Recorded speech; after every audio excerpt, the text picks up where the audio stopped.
Élection mai 2019.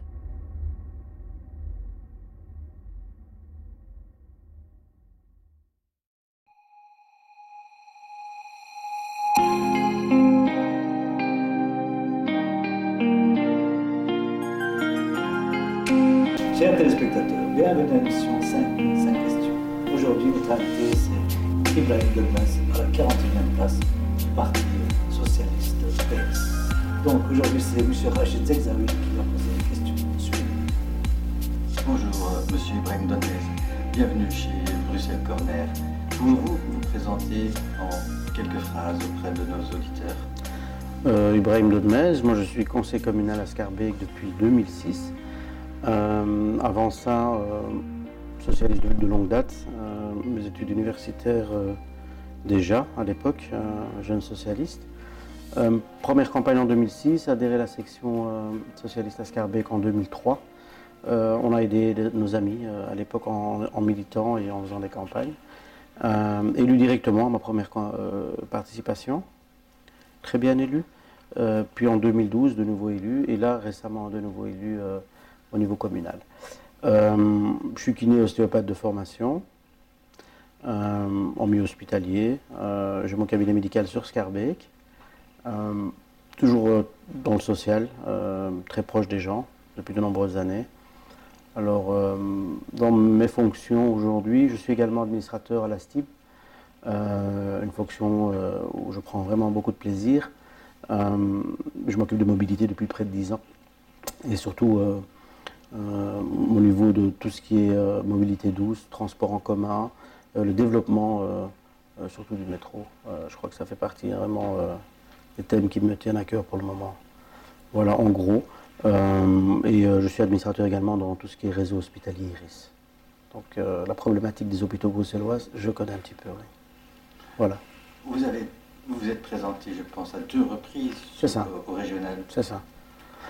Et vous avez manqué peu en 2009, de voix. Tout à fait. En 2009, je crois qu'il me manquait 11 voix. Voilà. Et je me suis représenté 5 ans après.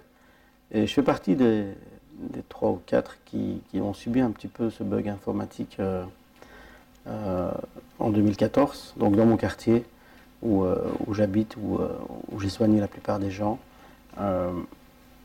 Voilà. C'est arrivé. On est passé à quelques voix, il y a eu un bug informatique. On a décidé de reprendre son courage à deux mains et d'essayer une 3e fois, en espérant que ce soit la bonne. Ça vous ennuie, par exemple, le fait que des élus bien placés, avec moins de voix que vous, puissent être élus? Si on parle de démocratie proprement dit, évidemment, quand le peuple se prononce et qu'il y a des gens qui ont 3000 voix, ils sont plus plébiscités que des gens qui ont 1000 voix. Ça, c'est la démocratie, on va dire, primaire. Après, il y avait, parce que j'utilise bien le passé, il y avait un système au niveau régional de suppléance qui n'existe plus aujourd'hui. Je vous donne l'exemple de 2009, par exemple. Il me manque quelques voix. Je suis le 20e score. Le pot descend et il y a des gens qui montent, qui font moins que moi. C'est la règle du jeu. Et puis, lors de démission, c'est pas moi. C'est directement les suppléants qui montent.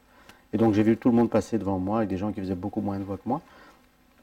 Aujourd'hui, on a rectifié le tir au Parlement bruxellois et il n'y a plus ces suppléances. Il y a encore la dévolution de la case de tête pour quand même favoriser un peu, on va dire, les techniciens, quelques techniciens, pour pouvoir passer quand même, des gens qui ne font pas beaucoup de voix, mais qui sont, je pense, nécessaires pour les partis. Mais ça rend le système un peu plus démocratique. Donc je suis fort content de ce changement. Comment se déroule la campagne?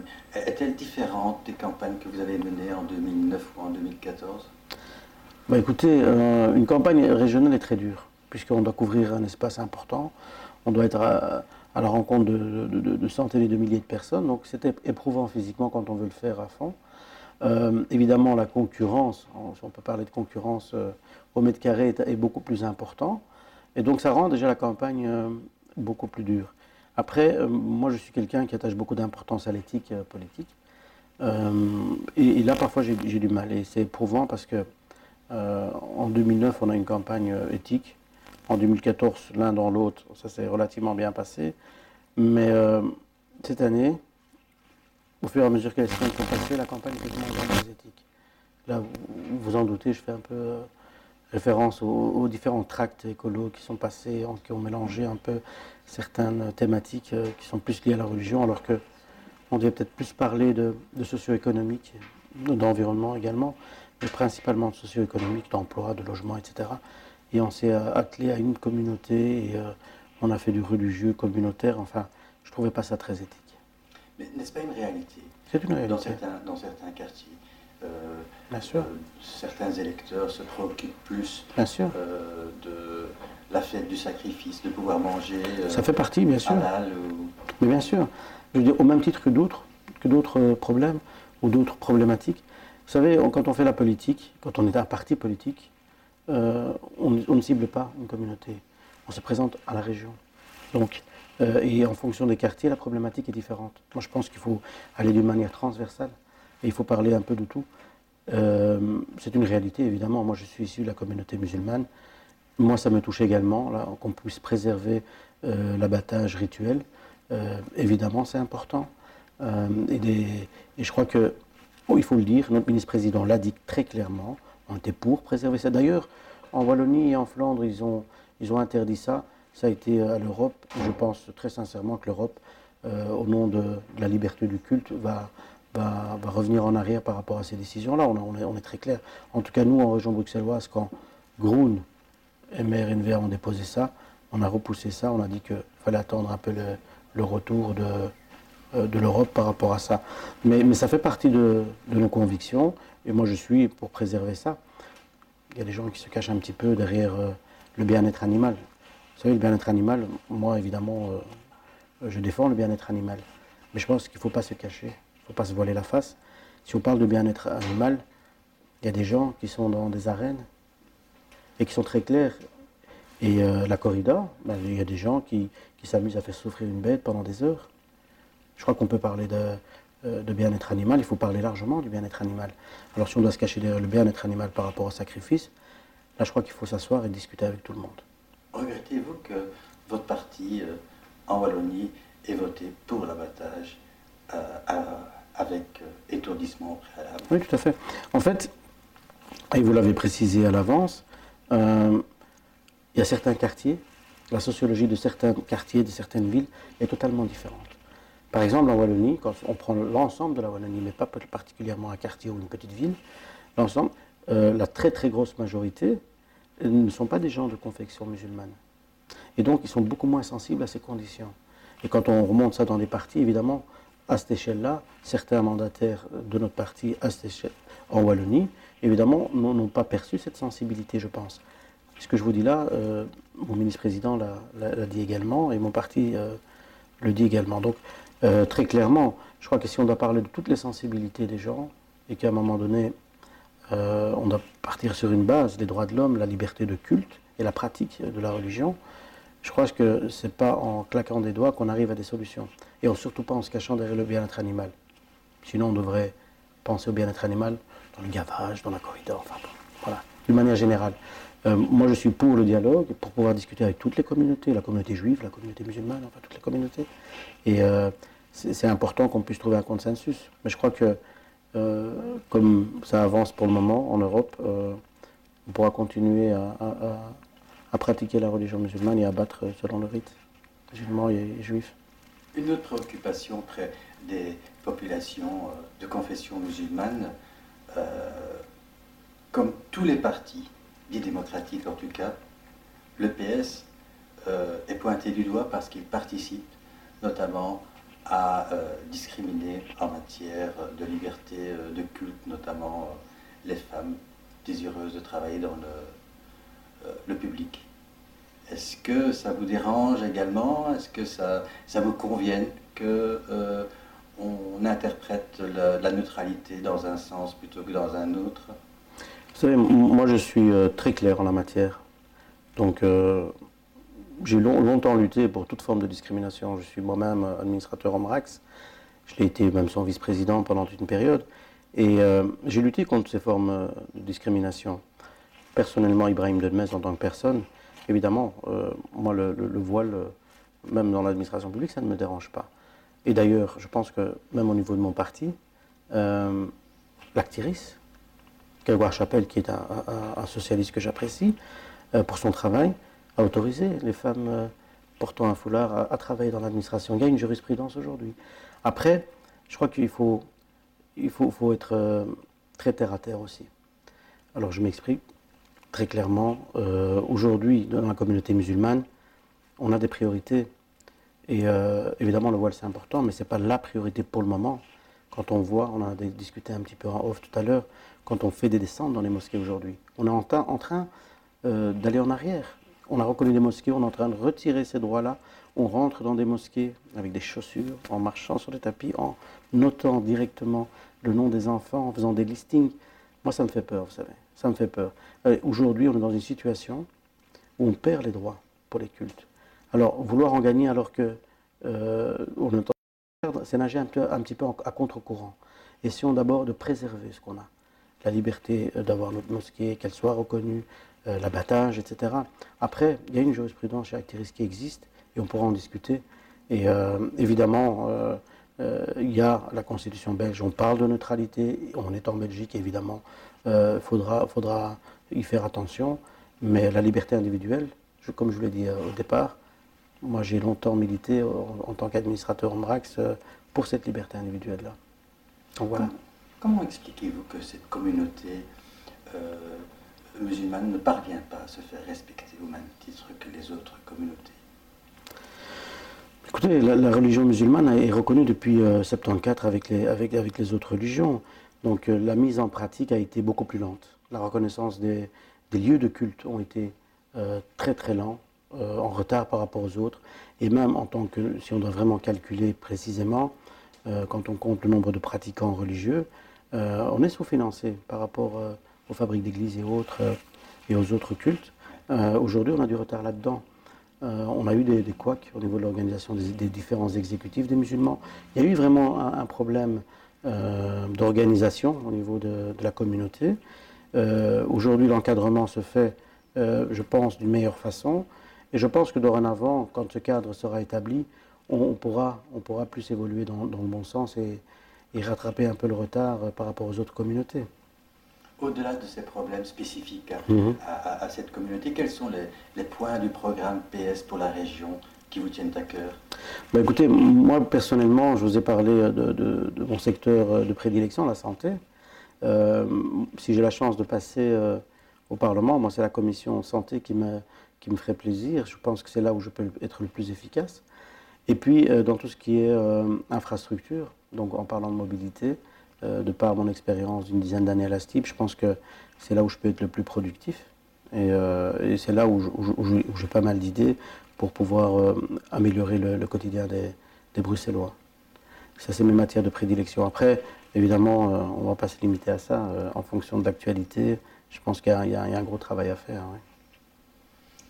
On a vu un de vos collègues, en tout cas au conseil communal, un petit peu en délicatesse avec son parti. Un camarade à vous. Comment analysez-vous cette problématique? Vous parlez de M. Émile Oscar. Ah, oui. Ouais. Ben, écoutez, c'est un camarade de longue date. Quand je suis arrivé en 2006, il était déjà conseiller communal, PS, et il l'est toujours, aujourd'hui. Il y a quelques semaines, il a eu un petit couac avec le parti. Donc c'est des choses qui arrivent dans toutes les familles. Il était un peu en désaccord, comme le fils qui serait en désaccord avec le père. Donc aujourd'hui, voilà, on n'est pas très d'accord. Le parti n'est pas très d'accord avec Émile n'est pas très d'accord avec le parti, mais je pense qu'il n'y a rien d'irréversible. C'est un camarade qui a longtemps travaillé, il a longtemps été proche du peuple, et son travail au Parlement est indéniable. C'est un travailleur. Il a œuvré pour les gens. Je crois qu'il a rempli son rôle de parlementaire. Oui, c'est bien un manque de dialogue entre eux. Oui, je pense que tout le monde aurait pu mettre un peu d'eau dans son vin et si je peux m'exprimer de la sorte, en période de Ramadan. On aurait pu trouver des solutions, je pense. Mais je pense que ce n'est pas irréversible. On trouvera des solutions. Hein. Je crois que le parti agira en bon père de famille et on trouvera un accord avec notre camarade. J'apprécie ceci étant dit. Quelles sont pour vous les coalitions que vous souhaiteriez voir, en tout cas à la région et au fédéral? Ben écoutez, on va commencer par le fédéral. C'est clair. Parce que ce qui s'est passé les 5 dernières années, ça ne peut plus continuer. Avec la manière dont on a raboté dans la sécurité sociale, on a touché la poche des gens. C'est ce que je dis toujours, c'est un gouvernement qui est très faible avec les forts et fort avec les faibles. Je pense qu'on ne peut plus cautionner ça. Et donc des partis comme la NVA, qui sont limite extrêmes, pour moi, je serais dans la même ligne que mon président de parti. On ne peut pas composer avec ce parti-là. Après, le MR a quand même cautionné pas mal d'actions de ce parti-là aussi. Il faut voir si on peut trouver des terrains d'entente. Mais ce n'est pas mon premier choix. Moi, mon premier choix, ce serait des partis de gauche progressistes, avec qui on sait vraiment travailler pour l'avenir des gens. Et ce sera la même chose ici. Je pense qu'à la région, on est aux affaires. On a fait de l'excellent boulot. Pas à 100% parce qu'on a encore du chemin à faire, on a encore beaucoup de travail. Et c'est pour ça qu'on doit continuer dans le même sens. Mais je pense qu'aujourd'hui, la question environnementale et la détresse environnementale plutôt fait partie de nos préoccupations également, comme à Écolo, de partis progressistes, peut-être des filles également, CDH pourquoi pas. Après, les partis de droite et autres, c'est plus compliqué. Le PTB est un parti pour vous, oui, que vous estimez fréquentable?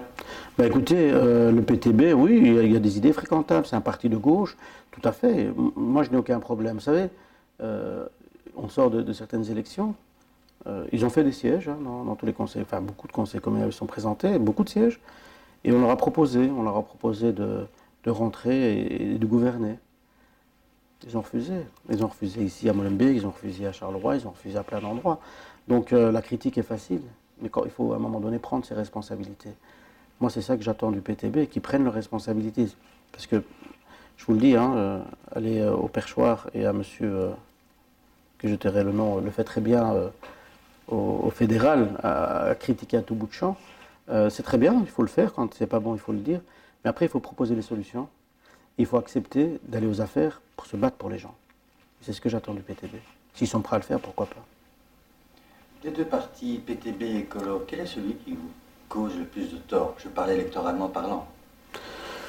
Ben écoutez, je pense pas qu'on nous crée vraiment du tort, mais je pense qu'aujourd'hui, Écolo, dans ce que je vois ces 5-6 dernières semaines, là, leur manière d'aborder leur programme n'est pas vraiment un parti de gauche, comme moi je l'entends en tout cas.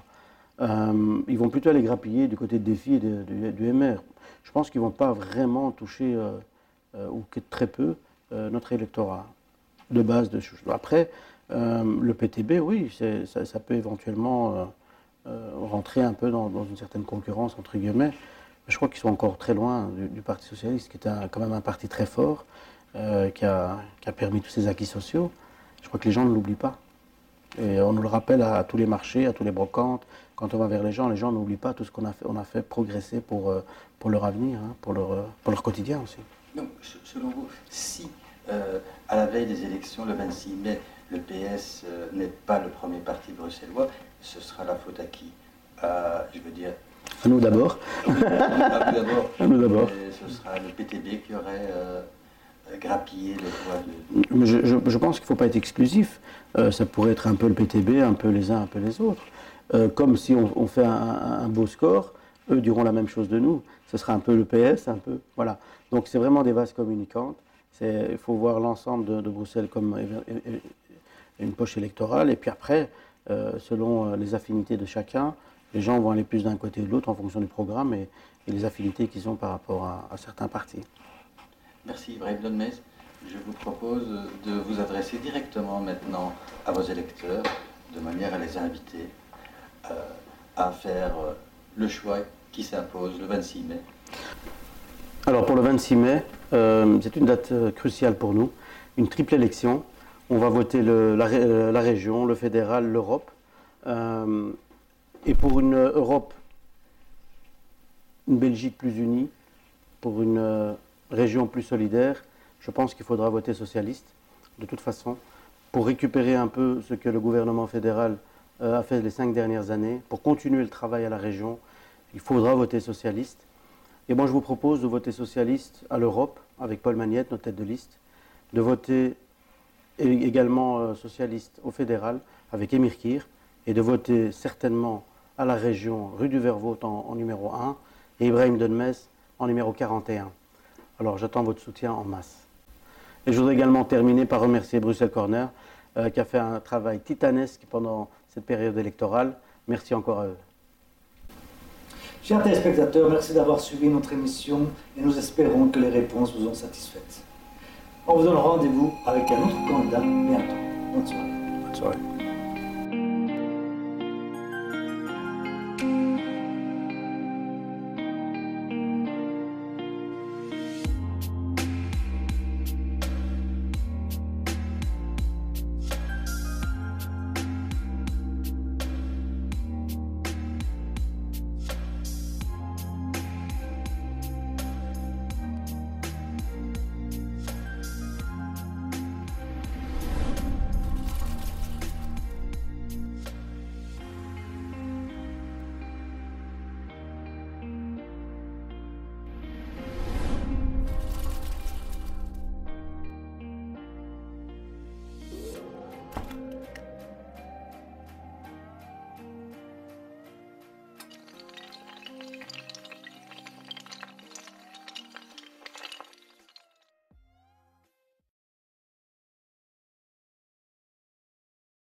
Élection mai 2019.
Sizin televizyonunuz.